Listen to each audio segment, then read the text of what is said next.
Hi, Dr. Tyler Dickenson here with St. John's Chiropractic Clinic, and I want to talk to you about education for a patient with a potential disc herniation.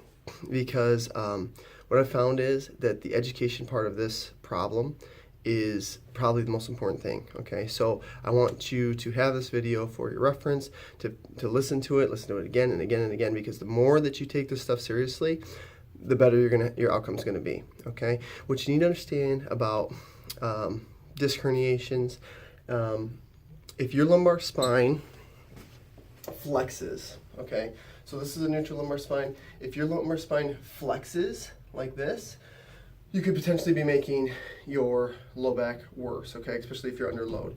So if you're standing, bending, sitting, all that stuff, if your lumbar spine flexes or rounds, you could be making yourself worse, okay? Now, so the first thing about that is you need to avoid that position under load all the time, 100% of the time. Every moment of your life counts. If you do this 99% of your day but you bend over once right before you go to bed and pick something up for a second, you could potentially make it worse, okay? So the people who do the best are the people that are OCD about this, right?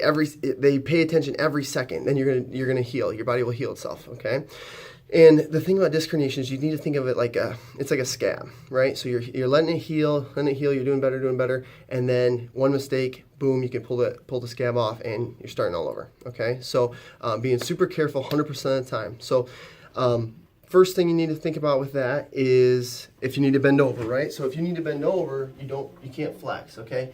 One option would be a hip hinge, keeping your back flat. That takes some technique and some development, so I would probably recommend more of a squatting type of thing, or grabbing onto something. If you need to pick something up, you're gonna do like a split stance squat, and then keep your chest up, go down, grab it, and come back up, keeping your spine neutral and braced, okay? Anytime you're gonna do anything, any movement at all, you really wanna have your belly turned on nice and tight. The next thing that you need to do is pay attention to the way you sit, okay? So same thing applies when you're sitting, right? So if you sit in a flexed position right here, if your butt comes away from the back of the seat, you're in a lumbar flex position under load. That's going to create potential risk of it getting worse. So what do you do to fix this? Really simple, easy cue is and setup is when you go to sit down, okay, your belly's turned on, right? And you're gonna go ahead and you're gonna put your butt against the back of the seat and you're gonna slide your butt down the seat. That's gonna ensure that your butt is back in that corner. You're gonna sit up nice and straight using the lumbar support and keeping your belly a little bit engaged. You're gonna try to maintain this position throughout the entire, seat while you're sitting. If you get busy, you're at work and you're not thinking about it and you happen to notice, a couple minutes later that you're in bad position, okay? First off, if you caught yourself prior to pain, that's great. Otherwise, you might be getting pain at this point, okay? That's a reminder that you're doing something wrong. It's real easy. You just grab onto the arms, put your butt against the back of the seat, slide down, and reclaim good position, okay? When it comes to get out of the chair, okay? So you could do this whole thing 100% perfect, and you go to get out of the chair and you do it like this, right? You see what just happened? I lean forward to come up. Well, I just flexed my lumbar spine. Every moment counts. I could have just got worse. So instead of doing that, it's time to get out of the chair. I brace my core like somebody's going to punch me. I'm going to go ahead and use my hands to scooch myself forward to the edge of the seat. Belly is still tight. Back is still flat. And now I use my hands and my legs to get myself up out of the chair. Okay? And that's safe.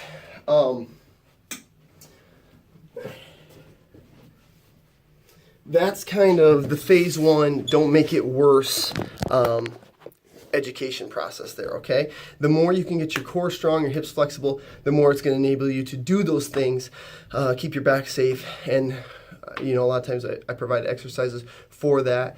The other thing, people that do this really going to start getting really good, start feeling better and everything. What might happen is they're doing all that stuff and they're getting better, but they say, Doc, it hurts when I stand, okay?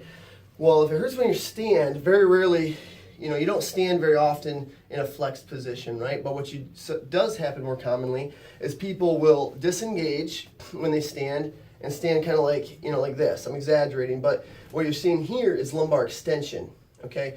Lumbar extension, while it's not going to make the disc herniation protrude more posteriorly, what it will do is close down the intervertebral foramen. That's where the hole where the nerves come out, okay? So when you have a disc herniation, you have, nuclear material or annular fibers being pushed back into the space where your nerves come out, the IVF, the intervertebral foramen. And if you extend too much, the way your body's made, that closes down that space. Okay, so now you have your disc crowding it and bad position crowding that space. That could irritate your the nerve and give you more symptoms. So for that, the fix is stand correctly. Stand with your belly, your core engaged. You're in a neutral spinal position. So what you want to do is stand with your feet straight in front of you, shoulder width apart. And what you're going to do here, so once you've got your feet in a good position, you're going to turn your butt on. You're going to squeeze your butt tight, okay? Now, what that's going to do is it's going to set your pelvis in the right position, okay? When your pelvis is in the right position, now you got to think about your rib cage, okay? You don't want your rib cage tipped up. You don't want your rib cage tipped down. You want the bottom of your rib cage kind of parallel with your belt line, and that's going to ensure that you have a nice neutral position with your lumbar spine. Once you're here, you're going to squeeze your belly tight, okay? So now my glutes and my belly's tight. Now I've got a nice neutral lumbar spine, belly's turned on and braced and engaged, and I can relax my glutes but keep my belly turned on. And now this is what I'm going to maintain, like a 20% contraction throughout the entire time I'm standing as much as I can. If I do notice I'm getting lazy and I stand, poorly, all I do is go back through the steps, boom, re-engage, and I'm good again, okay?